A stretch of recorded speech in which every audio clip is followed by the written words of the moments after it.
ఏసే పరిష్కారము అనుదిన Bible television కార్యక్రమం ప్రేక్షకులందరికీ మన ప్రభువును ప్రియరక్షకుడు అయిన యేసుక్రీస్తు వారి అత్యున్నతమైన నామమున వందనాలు. ప్రభువునందు ప్రియా దేవుని బిడ్డలారా, నేటి దినము బ్రదర్ కారుపాటి శాంతిసాగర్ గారి ద్వారా యేసుక్రీస్తు వారు సిలువలో పలికిన 7 మాటలను గూర్చిన సిలువ ధ్యానాలను మనము ధ్యానం చేసుకుందాం. మీరందరూ బైబిల్తోనూ నోట్బుక్తోనూ సిద్ధపడి ఉంటే బ్రదర్ కారుపాటి శాంతిసాగర్ గారు ప్రార్థన చేసి ఈ దినపు వాక్య పరిచర్య చేస్తారు.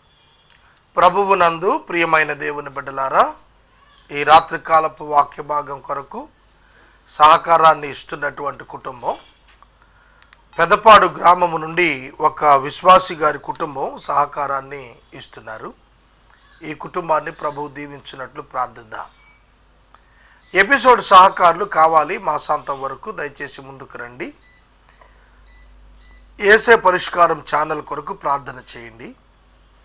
ప్రభు తన అత్యంత కృప చూపి తన కార్యాన్ని సఫలం చేసేటట్లుగా మీ ప్రార్థనల్లో జ్ఞాపకం చేసుకోండి. ప్రార్థన. మమ్మల్ని మిక్కిలిగా ప్రేమిస్తున్న మా ప్రభు మీకు వందనాలు. ఈ రాత్రికాలపు ఎపిసోడ్ కొరకు సహకారం ఇచ్చిన మీ దాసుని కుటుంబాన్ని దీవించమని ప్రార్థిస్తున్నాం. మా ప్రేక్షకులు సిలువను అర్థం చేసుకోవడానికి సహాయం చేయండి. యేసునామములో అడుగుచున్నాం తండ్రి, ఆమేన్. ప్రభువునందు ప్రియమైన దేవుని బిడ్డలారా, ఈ రాత్రికాలం ప్రభు యొక్క వాక్యంలో నుండి యేసుక్రీస్తు ప్రభువారు గెత్సెమనే వనంలో అప్పగించబడిన తరువాత జరిగినటువంటి సన్నివేశాలు, సంఘటనలు, జరిగిన అన్యాయపు తీర్పులు, ఆయన సిలువకు వెళ్ళు పర్యంతం ఏం జరిగిందనేది మనం ధ్యానం చేద్దాం. రేపటి వాక్య ధ్యానంలో, ఎల్లుండి వాక్య ధ్యానంలో ప్రత్యేకంగా సిలువపై ప్రభువు పలికిన 7 మాటలను గురించి మనం ధ్యానం చేస్తాం. యేసుక్రీస్తు ప్రభువారు గెత్సెమనే వనంలో ఆ రాత్రి, అప్పగించబడుచున్న రాత్రి చాలా వేదనతో ప్రార్థన చేశారు. తండ్రి, నీ చిత్తమైతే ఈ గిన్నె నా యుద్ధ నుండి తొలగించుము అని ప్రార్థన చేశారు. చాలామంది ఈ మాటకు అర్థాన్ని అపార్థం చేసుకున్నారు. నీ చిత్తమైతే ఈ గిన్నె నా యుద్ధ నుండి తొలగించుము అనే ప్రార్థనలో ఈ గిన్నె అనే పదం ఫిజికల్ సఫరింగ్కు అప్లై చేసి భౌతిక శ్రమ నుండి తప్పించమని యేసు ప్రార్థిస్తున్నట్లుగా అపార్థం చేసుకున్నారు.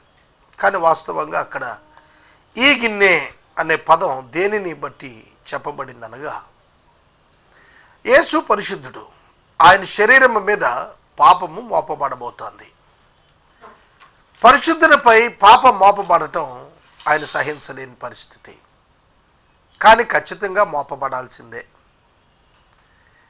ఎప్పుడైతే పాపం మోపబడిందో దేవుడు ఆయన్ని విడిచిపెడతాడు.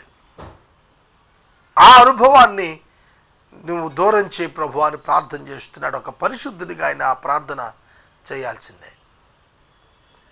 ఆ రాత్రి తనంతట తాను ప్రభు వారు అప్పగించుకున్నారు.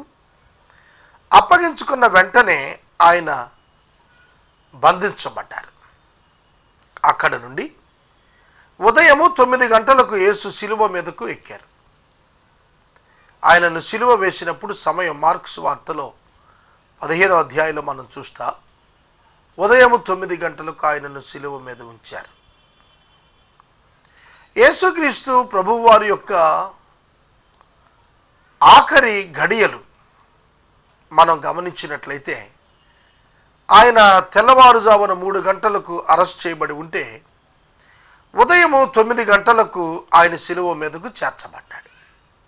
అనగా 6 గంటల పర్యాయం మనకు కనిపిస్తోంది. ప్రభు అరెస్ట్ చేయబడిన సమయం నుంచి సిలువ మీదకు వెళ్ళిన సమయం 6 గంటలు. అలాగనే సిలువ మీద 9 గంటల నుండి ఉదయం మధ్యాహ్నం 3 గంటల వరకు ఆయన 6 గంటలు ప్రాణాలతో ఉన్నారు. మరణించిన తర్వాత 3 గంటలు ఆయన శవం సిలువ మీదే వేలాడింది.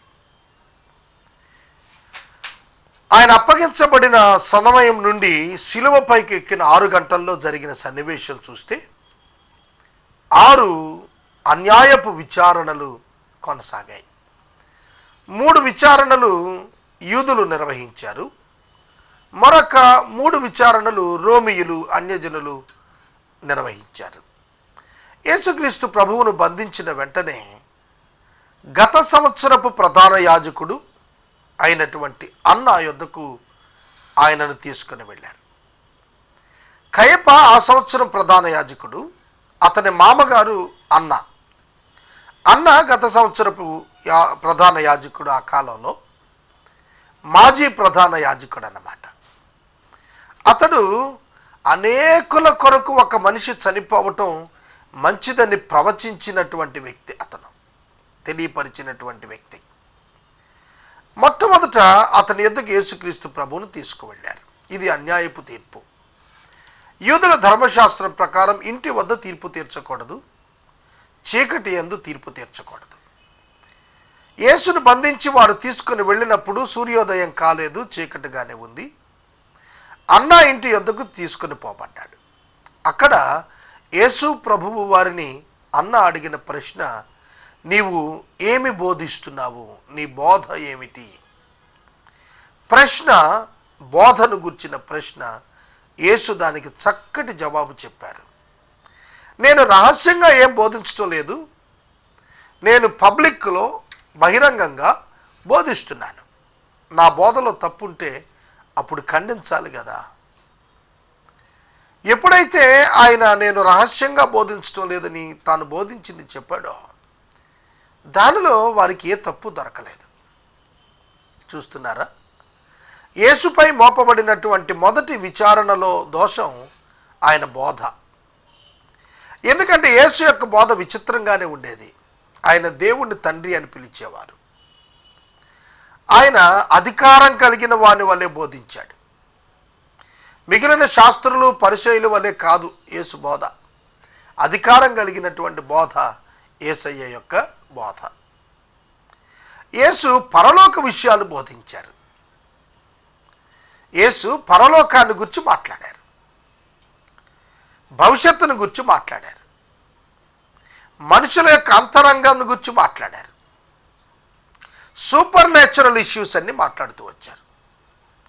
అవి సాధారణంగా ఆ దినాల్లో ఉన్నవారికి రుచించలేదు, అభ్యంతరంగా ఉన్నాయి. అందుకే అన్న బోధను గురించి మాట్లాడుతున్నాడు. ఆ బోధలో లోపాన్ని వెతికి ఆయనను శిక్షించాలి అని ఆశపడ్డాడు. కానీ యేసు బోధ సక్రమమైన బోధ అనేది అర్థమైంది. ఒక వ్యక్తి మీద దోషం మోపబడినప్పుడు ఆ దోషం నిర్దోషి అని తేలినప్పుడు ఆ వ్యక్తిని విడిచిపెట్టాలి. యేసు నిర్దోషి అని తేలింది, కానీ యేసును విడిచిపెట్టలేదు. ఇంకా చీకటి ఉండగానే రెండవ విచారణ కొరకు, తప్పుడు విచారణ కొరకు ఆయనను తరలించారు కయప ఇంటికి. కయప ఆ సంవత్సరం ప్రధాన యాజకుడు. అతడు యేసును చూడగానే దేవాలయమును పడగొట్టి నిర్మాణం చేస్తానని అన్నావట్టు కదా. అది ఇశ్రాయేలీయులకు చాలా కఠినమైనటువంటిది. దేవాలయం పడగొట్టడం ఏమిటి? యూదులకు వ్యతిరేకం. అది దేవాలయం దేవుడు నిర్మాణం చేయమని చెప్పిన విధానం బైబిల్ గ్రంథంలో మనం దేవాలయం యొక్క ప్రారంభం చూస్తే మోషే దగ్గర ప్రత్యక్ష గుడారం, సొలొమోను దగ్గర పర్మనెంట్ ఆ యొక్క టెంపుల్, మళ్ళా అది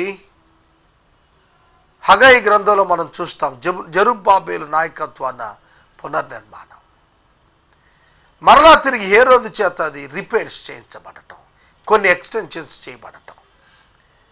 అటువంటి దేవాలయాన్ని మందసం పెట్టి ఆ యొక్క విధానం ఉన్నటువంటి దేవాలయాన్ని, దేవుని సన్నిధికి రిప్రజెంటేటివ్గా ఉన్న దేవాలయాన్ని పడగొడతానని అంటాం, మీరు పడగొట్టండి నేను కడతానని అంటాం.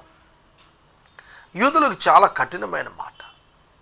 ప్రభువు ఆయన చెప్పినది ఏమిటో తెలుసా? మీరు ఈ దేవాలయమును పడగొట్టండి, 3వ దినాన దానిని లేపుతానన్నాడు.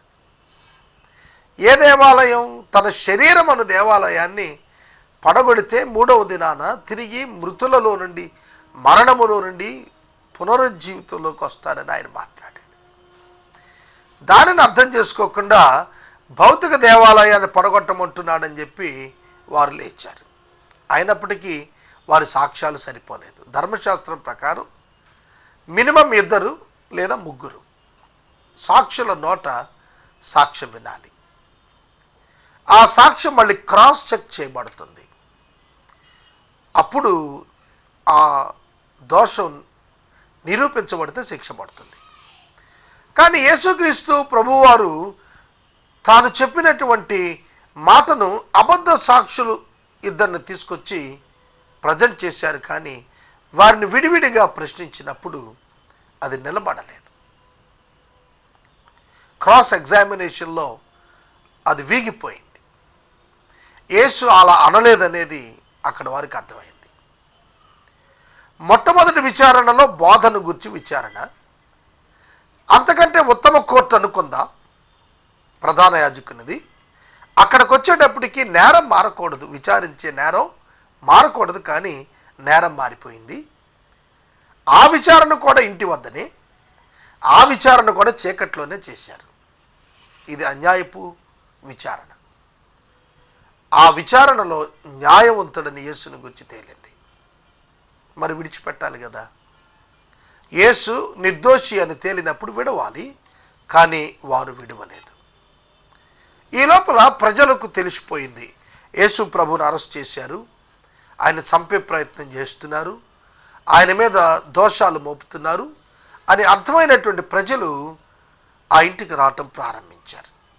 వెంటనే అతడు ఆ యొక్క సమాజ మందిరానికి తీసుకొచ్చేసాడు. సమాజ మందిరంలో ప్రజలందరూ కూడుకొని విచారణ చేస్తారు. జనరల్ బాడీ సమావేశం వంటిది అన్నమాట అది. ప్రజలందరూ కూడుకున్నారు. అక్కడ కైప ప్రభువుని అడుగుతున్న మాట, నీవు దేవుని కుమారుడువా అని అడుగుతున్నాడు. చూడండి, యేసుక్రీస్తు ప్రభు తాను దేవుని కుమారుడని ప్రకటించుకున్నాడు. దేవుని కుమారుడని అసలు ఎవరు చెప్పారు బైబిల్లో? యేసు బాప్తిస్మం తీసుకుంటున్నప్పుడు ఆకాశము నుండి ఒక స్వరం వినపడింది, ఈయన నా ప్రియ కుమారుడని, ఈయన యందు నేను ఆనందిస్తున్నానన్నాడు. అలాగే అపోస్తులు చెప్పారు ఈయన దేవుని కుమారుడని. మార్కు సువార్త 5వ అధ్యాయంలో దెయ్యాలు చెప్పాయండి, యేసు దేవుని కుమారుడా, సర్వోన్నతుడైన దేవుని కుమారుడా, మాతో నీకేం పని అని దయ్యాలు చెప్పాయి. యేసయ్య యొక్క శత్రువులు చెప్పారు. చూడండి, యేసు స్వయంగా చెప్పుకున్నాడు. శతాధిపతి తర్వాత చెప్పాడు అనుకోండి దేవుని కుమారుడని. యేసు దేవుని కుమారుడు అనేది బహిరంగంగా అంగీకరించాల్సిన విషయం. ఆయన రహస్యంగా చెప్పలేదు, ఓపెన్గానే చెప్పాడు. ఎలా దేవుని కుమారుడో కూడా వారి మధ్యన ఎక్స్ప్లెయిన్ చేశాడు. దేవునితో సమానునిగా చేసుకుంటా అనే పాపం కింద దాన్ని అభివర్ణించారు. ఆయన చెప్పింది వాస్తవం, సత్యం, అది అబద్ధం కాదు, అది కట్టుకథ కాదు, దాని దుర్వినియోగం అంతకంటే కాదు. యేసు నోరు తెరిపించి యేసు చేతనే తాను దేవుని కుమారుడని అనిపించి ప్రజలతో అంటున్నాడు ఆ ప్రధాన యాజకుడు, ఇక సాక్షులతో మనకు పని ఏమిటి? ఏమీ పని లేదు, మీరందరూ సాక్షులు అన్నాడు. ఎంత ఇంటెలిజెంటో చూడండి. తాను తెచ్చిన అబద్ధ సాక్ష్యాలు నిలబడలేదు కాబట్టి ప్రజలందరూ కూడా యేసు తనంతట తాను దేవుని కుమారుడని చెప్పటాన్ని బట్టి దైవ దూషణ చేశాడు అనే ఉద్దేశాన్ని బయలుపరిచి వారందరినీ సాక్షులుగా పెట్టాడు. లిటిగెంట్. ధర్మశాస్త్రం ప్రకారం దైవ దూషణకు శిక్ష ఏమిటి? రాళ్లతో కొట్టి చంపాలి. మరి చంపారా? చంపలేదు. మొదటి తీర్పులో బోధ గురించి, రెండవ తీర్పులో దేవాలయాన్ని గురించి, మూడవ తీర్పులోకి వచ్చేటప్పటికి మారిపోతూ వస్తున్నాయి. నేరాలు, అభియోగాలు మారిపోతున్నాయి. ఇది అన్యాయం కాదా? ఖచ్చితంగా అన్యాయం. ఎవరైతే ఆ మాట విన్నారో వారినే సాక్షులుగా చేసి మాట్లాడటం, ఏదైతే యేసు జవాబిచ్చాడో ప్రశ్నకు ఆ జవాబును సాక్ష్యంగా చూపించి శిక్ష విధించడానికి ముందుకు సాగటం ఉంది. చూశారు, ఇది అమానుషం. ఈ 3వ తీర్పు యూదులు సమాజ మందిరంలో నిర్వర్తించారు. ఈ సందర్భంలో నేను మనవి చేస్తున్నాను, ఈ 3 అన్యాయపు తీర్పులే, ఈ 3 యేసు నిర్దోషి అనేది వ్యక్తమైంది.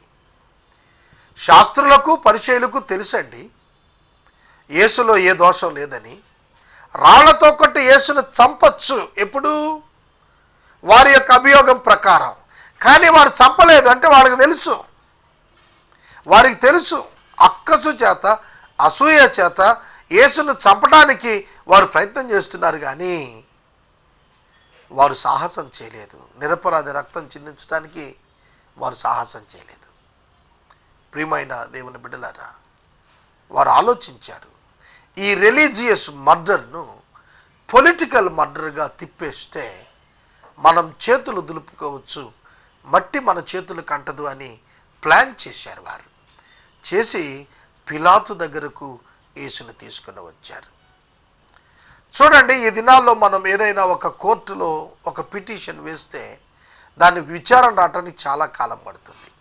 ఈ మధ్యన ఫాస్ట్ ట్రాక్ కోర్టులని లేదంటే సెటిల్ చేసుకోవటం కొరకైనటువంటి కొన్ని సెల్స్ వచ్చేసాయి, లీగల్ సెల్స్ వచ్చాయి.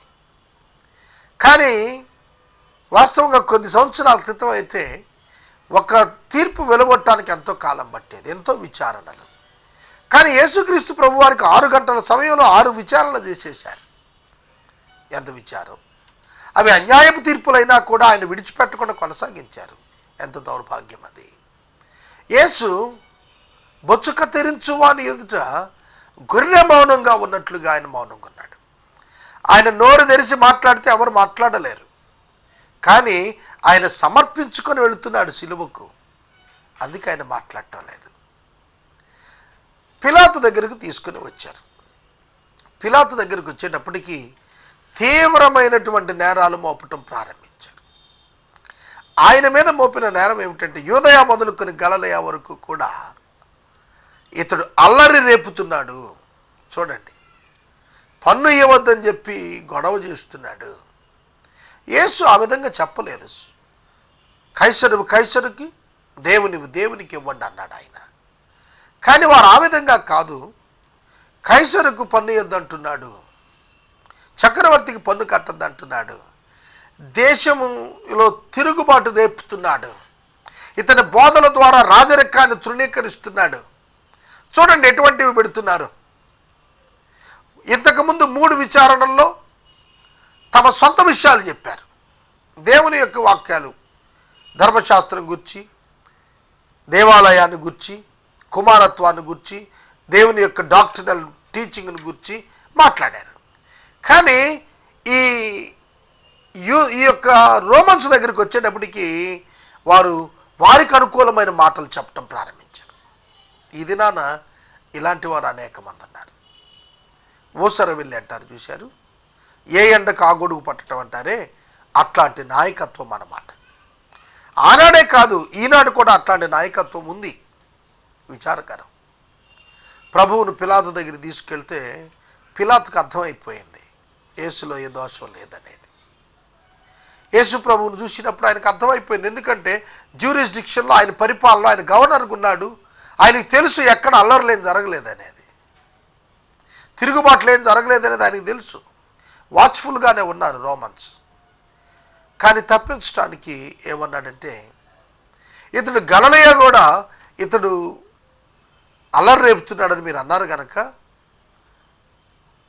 హేరోదు ఈ యొక్క ప్రత్యేకమైన తీర్పును తీరిస్తే బాగుంటుంది, తర్వాత మనం విచారిద్దాం, ముందు హేరోదు దగ్గరికి పంపుదాం అని చెప్పి యూదయ పరిపాలన హేరోదు కింద ఉంది కనుక అక్కడ పంపించాడు.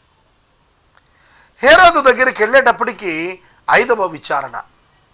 మొదటిది అన్నా యుద్ధ, రెండవది కైప యుద్ధ, మూడవది సమాజ మందిరం. ఈ 3 కూడా యూదులు నిర్వర్తించినవి. 4వది అన్యజనుల తీర్పు, 4వది పిలాతు, 5వది హేరోదు. హేరోదు అప్పుడే ఫిలిప్పుతో ఆ యొక్క పిలాతుతో సంబంధం కలుపుకున్నాడు. మునుపు వారికి తగాదా ఉండేది. ఆ దినమే వారు ఫ్రెండ్స్ అయ్యారు. They became friends on that day.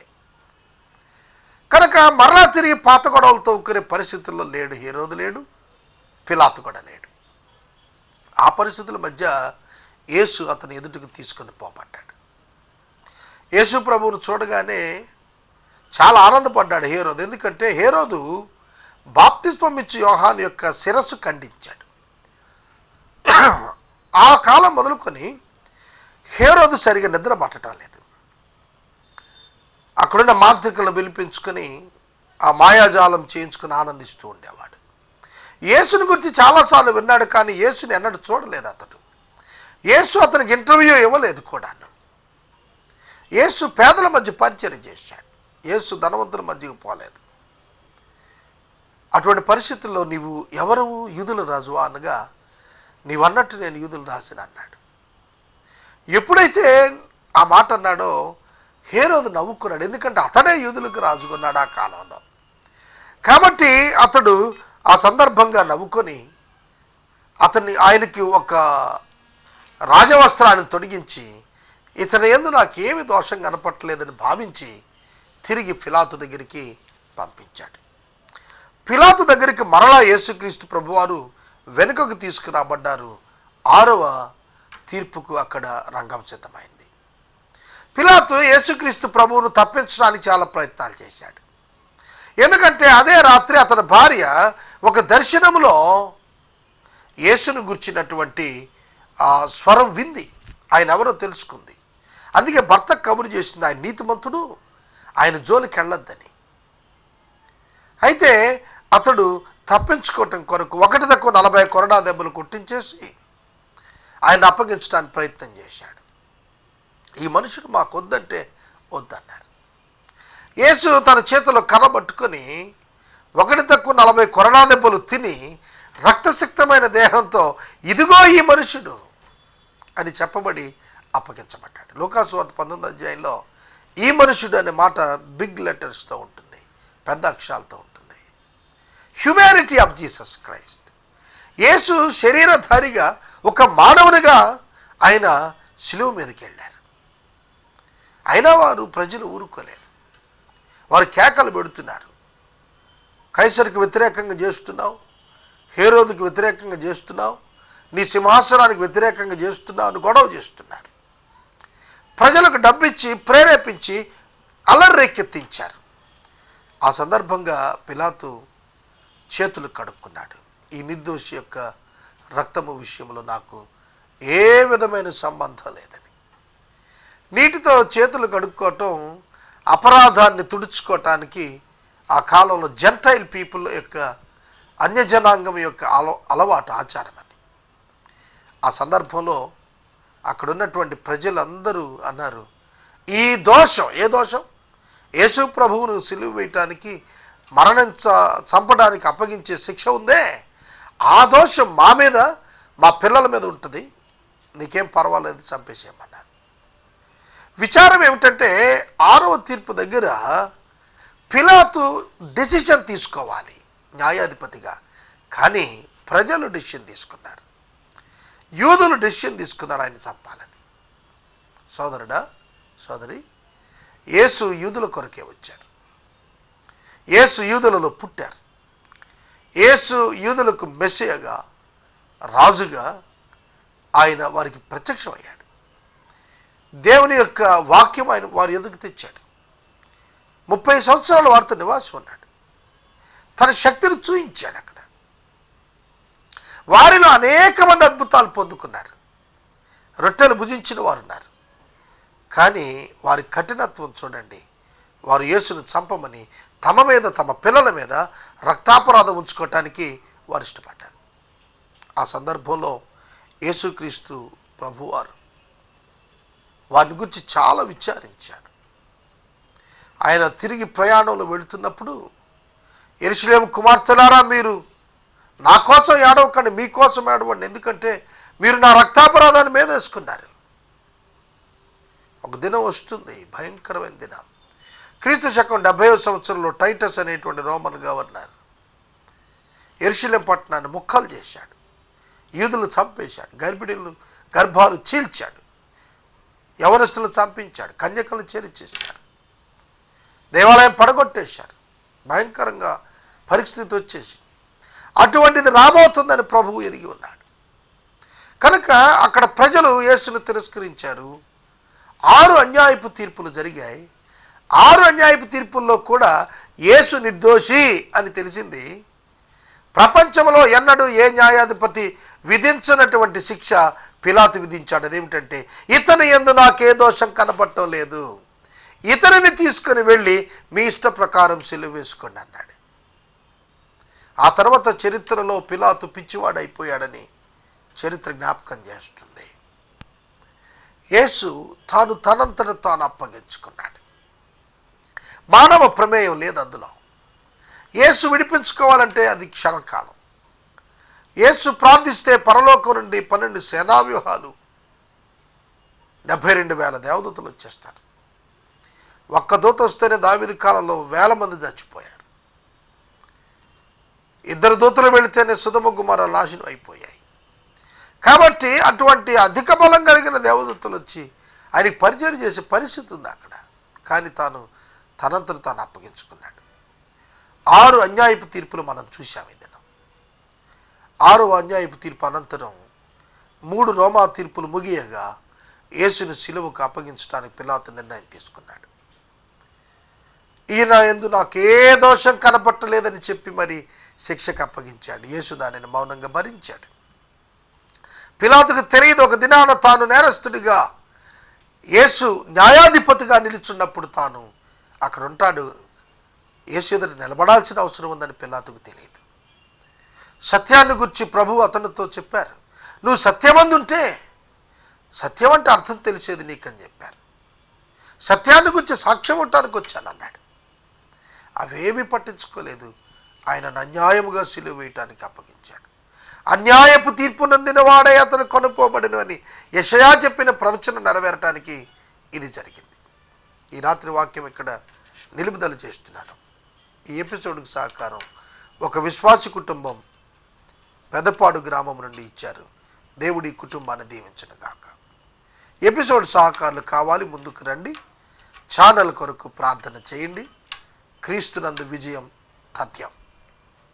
మనము ఇంతవరకు బ్రదర్ కారుపాటి శ్యామ్సాగర్ గారి ద్వారా శిలువ ధ్యానాలను ధ్యానం చేసుకున్నాం. ఈ కార్యక్రమం ద్వారా మీరు పొందుకొనుచున్న ఆత్మీయ మేలులు ఒక ఉత్తరం ద్వారా మాకు తెలియచేయండి. మీ ప్రార్థనా మనవులు మాకు తెలియచేస్తే ఏసే పరిష్కారం కార్యాలయంలో ఏర్పాటు చేసిన ప్రత్యేక ప్రార్థనా శిబిరంలో మీ కొరకు ప్రార్థిస్తాం. మీ కుటుంబ పక్షముగా ఒక ఎపిసోడ్ ప్రసారం చేయాలనుకున్నారు మాకు తెలియచేస్తే మా సిబ్బంది మీ గృహాలను దర్శిస్తారు. ముగింపు ప్రార్థన ఆశీర్వాదాలతో ఈ కార్యక్రమాన్ని ముగించుకుందాం. ప్రార్థన చేసుకుందాం. తలలు వంచండి. మమ్మల్ని మిక్కిలుగా ప్రేమిస్తున్న మా ప్రభు మీకు వందనాలు. ఈ రాత్రి ఎపిసోడ్కు సహకారం ఇచ్చిన బిడ్డలను దీవించండి. ఈ మాసం 26వ తారీఖున ప్రభువా యేసే పరిష్కారంకు కృతజ్ఞత కూడిక మరియు ఛానల్ ఇనాగరేషన్కు సహాయం చేయమని ప్రార్థిస్తున్నాం. మా ప్రేక్షకులను దీవించండి. నూతన ఎపిసోడ్ సహకారాలను లేపండి. ఛానల్ యొక్క ఆర్థిక సహకారాలను ముందుకు తీసుకుని రండి. కావలసిన ప్రతి అవసరం తీర్చండి. యేసునామములో ప్రార్థిస్తున్నాము తండ్రి, ఆమెన్. మన తండ్రి అయిన దేవుని ప్రేమ, కుమారుడైన యేసయ్య కృప, పరిశుద్ధాత్మని యొక్క అన్యోన్య సహవాసం సదాకాలం మనందరికి తోడై ఉండును గాక. ఆమెన్.